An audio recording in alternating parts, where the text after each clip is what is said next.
अस्सलाम वालेकुम dear viewers, आप देख रहे हैं सिंधी टीचर। मैं आपको बुनियादी सिंधी, बेसिक सिंधी, स्टार्टिंग सिंधी, सिंधी कायदे अलिफ़बे से पढ़ाने की कोशिश कर रही हूँ। जो चैप्टर पढ़ेंगे उसका मुकम्मल उर्दू तर्जुमा करेंगे और उसमें जो भी एक्सरसाइजेज होंगे, question answer, fill in the blanks, वो भी साथ साथ में करते जाएंगे। इसी तरह हमने क्लास 3 तरतीब से कंप्लीट कर लिया था, फिर क्लास 4, फिर क्लास 5 तरतीब से स्टार्ट है। आप अपनी क्लास के मुताबिक प्लेलिस्ट में जाके पढ़ सकते हैं। हर चैप्टर के अलग से वीडियो बनी हुई है। आप अपने चैप्टर जो आपको पढ़ना चाहते हैं आप उस चैप्टर के मुताबिक पढ़ सकते हैं। शुरू करते हैं। पिछली वीडियो में हमने चैप्टर 13 पढ़ लिया था सिंधी की बुक क्लास 5 में। आज हम पढ़ेंगे चैप्टर 14, जिसे सिंधी में सबक 14 पढ़ते हैं। शुरू करते हैं। बिस्मिल्लाहिर्रहमानिर्रहीम। आज हमारे पास चैप्टर का टाइटल है मियाँ मीर। मियाँ मीर ये एक शख्स का नाम है जो कि एक बुज़ुर्ग थे, तो उनके बारे में हम पढ़ेंगे पूरे डिटेल्स में। मियाँ मीर जो असल नालो शेख मीर मोहम्मद हो। मियाँ मीर का असल नाम शेख मीर मोहम्मद था। संदस वालिद जो नालो काजी साइडिनो हो। उनके वालिद का नाम काजी साइडिनो था। संदस का मतलब होता है उनके, ठीक है। काजी साहब पंहिंजे वक्त जो हिक वड्डो आलिम हो। उनके वालिद साहब जो काजी साहब थे, उनका नाम था काजी, तो वो जो है एक अपने वक्त के एक बड़े आलिम थे। मियाँ मीर जी वालिदा सिंध जी मशहूर सिंधी शायर। मियाँ मीर की जो वालिदा थी, माँ थी, वो सिंध के मशहूर सिंधी शायर जो है थे। उनका नाम है आलिम काजी। उनके बेटी थे वो, और मैं आपको पढ़ाती हूँ। आलिम काजी कादन जी न्याणी हुई। न्याणी का मतलब होता है बेटी, ठीक है। वो सिंध के एक मशहूर सिंधी शायर की बेटी थी, मियाँ मीर की वालिदा। मियाँ मीर सन 957 हिजरी मां सिंध जे कदीम शहर सेवण मां जाओ। मियाँ मीर जो है 957 हिजरी में सिंध के कदीम कहते हैं पुराने शहर को, पुराने शहर सेवण में पैदा हुए। जाओ का मतलब पैदा होना है। जडन 7 सालन जो थियो, जब वो 7 साल के हुए त संदस वालिद वफ़ात करे वियो, तो उनके वालिद साहब का इंतकाल हो गया, वफ़ात पा गए। हुन पंहिंजे वालिदा वटि तालीम ऐं तरबियत वरती। मियाँ मीर ने अपनी वालिदा से, अपनी माँ से तालीम और तरबियत हासिल की। 12 वरियन जी उम्र मां फ़ारिग तहसील थियो। जब वो 12 साल के हो गए तो वो फ़ारिग तहसील हुए, मतलब वो अपनी तरबियत से फ़ारिग हो गए। ज़ाहिरी इल्मन हासिल करन का पोए, ज़ाहिरी इल्म जो थे वो हासिल कर लिए थे उन्होंने, तो वो अब बातनी जो है इल्म हासिल करना चाहते थे। हुन बातनी तरबियत तरफ रुख किया, तो उन्होंने अपनी ज़ाहिरी तरबियत कंप्लीट कर ली थी और इल्म भी हासिल कर लिया था ज़ाहिरी, तो वो अब अपने अंदर की बातनी कहते हैं, अंदर की तालीम तरबियत को, तो वो करना चाहते थे, तो उस तरफ उन्होंने रुख किया। संदस वालिदा हर मंजिल ते हुन जी रहनुमाई की। उनकी वालिदा ने हर मंजिल पे, मतलब हर बात में, हर चीज़ उनको समझाया, उनकी रहनुमाई की। मियाँ मीर जडन कादरी तरीके जे पीर शेख खिजर जो नालो बुधो। मियाँ मीर ने जडन कहते हैं जब कादरी तरीके का एक पीर होता था जिनका नाम शेख खिजर था। उनका नाम उसने सुना कि मतलब एक जगह पे शेख खिजर नाम का एक बुज़ुर्ग हैं जो कादरी तरीके के बुज़ुर्ग हैं, पीर हैं। जब उन्होंने उनके बारे में सुना, बुधो कहते हैं सुनने को, जो सेविस्तान जी जबलन मां रहंदो हो, और ये भी सुना, उनका नाम सुना और ये भी सुना कि वो कहाँ रहते थे। वो सेविस्तान के जबलन में रहते थे। जबलन कहते हैं पहाड़ों को, ठीक है। वो सेविस्तान के पहाड़ों में रहते थे। तडन पंहिंजे वालिदा का इजाज़त वरती। तब, तडन का मतलब होता है तब और जडन का मतलब होता है जब, ठीक है। तब पैंजी कहते हैं अपनी, जब उन्होंने अपनी वालिदा से इजाज़त ली। उन्हन जबलन डाइन रुख किया, और वो पहाड़ों की तरफ उन्होंने अपना रुख किया। डाइन का मतलब है तरफ। आखिर वही शेख खिज़र साम मिलियो, आखिरकार वो शेख खिज़र से मिले। ऐं उन जी सोहबत में सलूक ऐं तरीक़त जो मंजिलियों तय कयूं रहियों, और उनकी सोहबत में रहकर, उनकी सरपरस्ती में रहकर सलूक और तरीक़े उन्होंने सीखे और उनकी मंजिलें तय करते रहे, मतलब आगे बढ़ते रहे इन चीज़ों में। एहड़ी तरह वही वड्डी मर्तबे के पहुँचो, इसी तरह वो एक बड़े मर्तबे पर पहुँच गए। वड्डे कहते हैं बड़े को, मर्तबे को कहते हैं, और पहुँचो का मतलब होता है पहुँच जाना। आई खिलाफत जो शर्फ हासिल थे, और उनको खिलाफत का शर्फ हासिल हुआ, मिला। 28 सालन जी उम्र मां मुर्शिद तरफ़ा हुक्म तेस्ता लाहौर वहीं ऐं उते वेही माणवन के हिदायत कर। 28 साल की उम्र में उनके मुर्शिद जो मतलब उनके मुर्शिद थे शेख खिज़र, उन्होंने उनको हुक्म दिया मियाँ मीर को कि आप लाहौर जाओ और वहाँ बैठकर लोगों को हिदायत करो। लाहौर वहीं का मतलब है चले जाओ, उते वही मतलब वहाँ बैठ जाओ, वहाँ रहो। माणन कहते हैं लोगों को हिदायत करो। पंजे मुर्शिद जे हुक्म ते लब्बैक छई, अपने मुर्शिद के हुक्म पर उन्होंने लब्बैक कहा। मियाँ मीर लाहौर पहुँच गए। पंजे हयाती जब बाकी 60 वरिया उते गुजारियाँ, अपनी ज़िंदगी, हयाती कहते हैं ज़िंदगी को, अपनी ज़िंदगी के बाकी 60 साल 60 ओके 60 साल, वरियाँ कहते हैं साल को, उते गुजारे मतलब वहाँ गुजारा उन्होंने।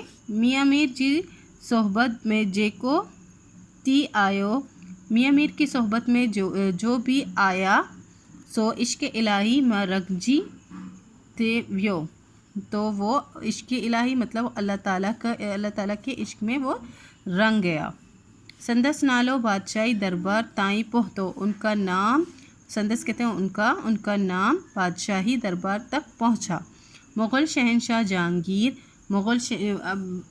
बादशाही दरबार में कौन कौन थे? मुग़ल शहनशाह जहांगीर उस वक्त थे, तो वो वहाँ पे मतलब उनको लोगों ने उनके बारे में सुना, वहाँ तक बातें पहली, उनका नाम वहाँ तक गया। मुग़ल शहनशाह जहांगीर ने और शाहजहां ने उनके बारे में सुना।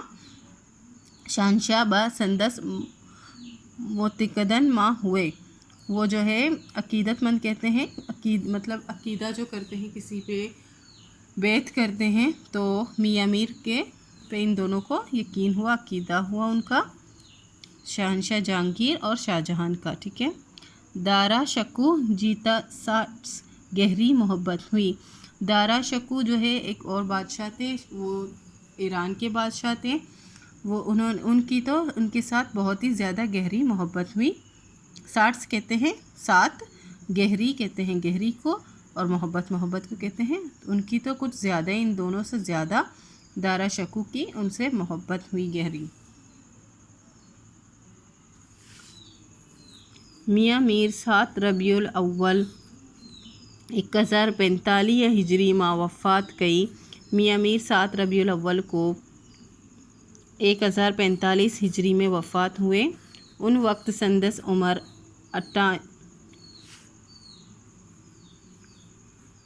88 साल हुई।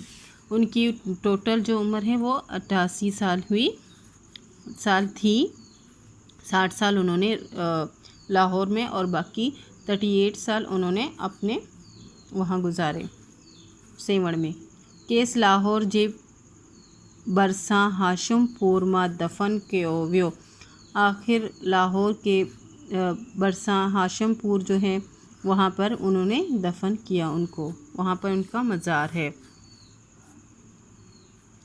हेटियन सवालन जो अभी एक्सरसाइज करेंगे मश्क, हेटियन सवालन जो जवाब दो। ये 4 सवाल हैं, इनके जवाब देने हैं जो कि कॉपी में लिखे हैं, वो मैं आपको वहाँ बता देती हूँ।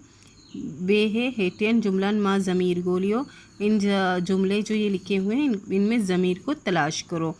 अब ज़मीर किसको कहते हैं उसकी तारीफ़ मैं आपको अभी समझा देती हूँ इसी वीडियो में, लेकिन मैं आपको उर्दू में कुछ समझा दूँ।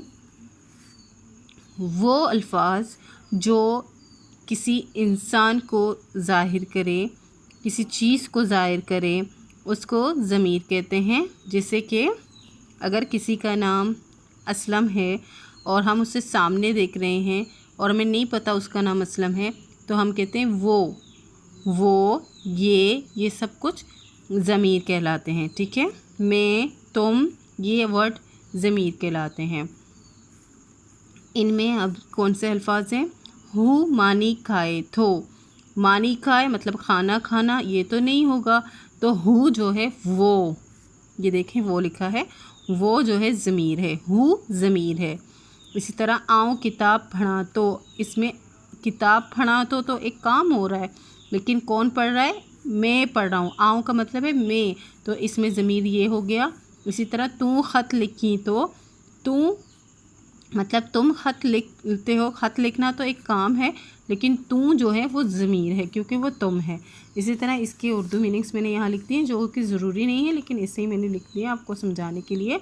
हूँ मानी खाए, तो वो खाना खा रही है। आऊँ किताब पढ़ा, तो मैं किताब पढ़ता हूँ। तू ख़त लिखी, तो तुम ख़त लिखते हो। इनकी सिंधी ज़मीर की तारीफ़ जो है सिंधी में, और बाकी ये मैं आपको अभी बता देती हूँ। अब है सवाल नंबर 1, मियाँ मीर कित्ते जाओ हो? मियाँ मीर कहाँ पैदा हुए? मियाँ मीर सिंध जे मशहूर शहर सेवण मां जाओ हो। मियाँ मीर सिंध के मशहूर शहर सेवण में पैदा हुए। मियाँ मीर कॾहिं कंहिं जो मुरीद हो? मियाँ मीर शेख खिज़र जो मुरीद हो। मियाँ मीर किसके मुरीद थे? मियाँ मीर शेख खिज़र के मुरीद थे। मियाँ मीर के मुर्शिद केड़ो हुक्म कयो? मियाँ मीर को मुर्शिद ने क्या हुक्म किया, क्या हुक्म दिया? मियाँ मीर के मुर्शिद तरफ़ा हुक्म तेज़ था। मियाँ मीर को मुर्शिद की तरफ से हुक्म हुआ कि लाहौर वे उते वे ही माड़वान के हिदायत कर। लाहौर जाओ और वहाँ बैठ के लोगों को हिदायत करो। आखिरी ॾींहं कित्ते गुज़ारिया आहिनि? आखिरी मियाँ मीर के बारे में हो रहा है, तो मियाँ मीर आखिरी दिन वहाँ उन्होंने कहाँ गुजारे? तो जवाब में है मियाँ मीर आखिरी ॾींहं लाहौर में गुज़ारिया आहिनि। ठीक है, अब इसके ज़मीर की तारीफ़ करेंगे जो इस चैप्टर में है। ज़मीर जी तारीफ़, ज़मीर की तारीफ़। ठीक है, उही लफ्ज़ जेके इसम जी बदिरां कम अचनि तंहिंखे ज़मीर चइबो आहे। वो लफ्ज़ जो इसम के बदले काम आए, उर्दू में मैं आपको बता रही हूँ, उनको ज़मीर कहते हैं। बाकी सिंधी में ये लिखा हुआ है और मैंने एक मरतबा रीडिंग भी की है, आप इसी तरह से करें। ठीक है, अगर आप स्टूडेंट्स को करा रहे हैं तो ये भी साथ साथ में कराएं, क्योंकि इसमें इस चैप्टर में ज़मीर आया है। अब ज़मीर किसको कह रहे हैं? ये कह रहे हैं वो अल्फाज जो इसम के बदले इस्तेमाल हो उसको ज़मीर कहते हैं। मतलब इसम किसको कहते हैं? इसम नाम को कहते हैं, इंसान का नाम हो, जगह का नाम हो, किसी चीज़ का नाम हो, उसको इसम कहते हैं। लेकिन ज़मीर उसको कहते हैं जो नाम को चेंज करके अल्फाजों में लेके आए। जैसे कि हम कहते हैं तुम, आप, मैं, वो, लोग, इस तरह से हम जो कहते हैं, लेकिन ये इंसानों के बारे में बात हो रही है। किसी का नाम असलम है, किसी का नाम आसिफ है, इसी तरह से उनके नाम हमें नहीं मालूम, लेकिन हमें वो सामने दिख रहे हैं, हम कहते हैं वो लोग, वो लड़के, इसको ज़मीर कहते हैं। मतलब कि अब मिसाल है तू, माँ, आऊँ, उही, तुही, इहो, हु, आऊँ। मिसाल है तुम, मैं, तुम, हम, आऊँ मतलब मैं, उही तुम सब, तुही अहुई हम सब, तुही तुम सब, इहो मतलब वो, ये मुज़क्कर के लिए है, उहा मुअन्नस के लिए है। इसका मतलब भी वो है और इसका मतलब भी वो है। आऊँ का मतलब है मैं। मतलब ये अल्फाज जो हम अक्सर इस्तेमाल करते हैं, तुम, मैं, आप, ये वाले जो अल्फाज हैं वो ये जो हैं इस ज़मीर कहलाते हैं। ठीक है, उम्मीद है आप अच्छे से समझ गए होंगे। नेक्स्ट वीडियो में नेक्स्ट चैप्टर पढ़ेंगे। अगर आपको मेरी वीडियो अच्छी लगती हो तो प्लीज़ लाइक, शेयर, सब्सक्राइब कीजिएगा। इस वीडियो को बनाने में थोड़ा लेट हो गया, उसकी वजह मेरी तबीयत ठीक नहीं थी। अभी भी शायद वीडियो में सही से मैं नहीं पढ़ा पा रही, लेकिन अभी इंशाल्लाह नेक्स्ट पढ़ते जाएंगे डेली। अगर आपको अच्छी लगती है मेरी वीडियो तो प्लीज़ लाइक शेयर सब्सक्राइब कीजिएगा, दोस्तों और क्लासमेट के साथ शेयर कीजिएगा। अल्लाह हाफिज़।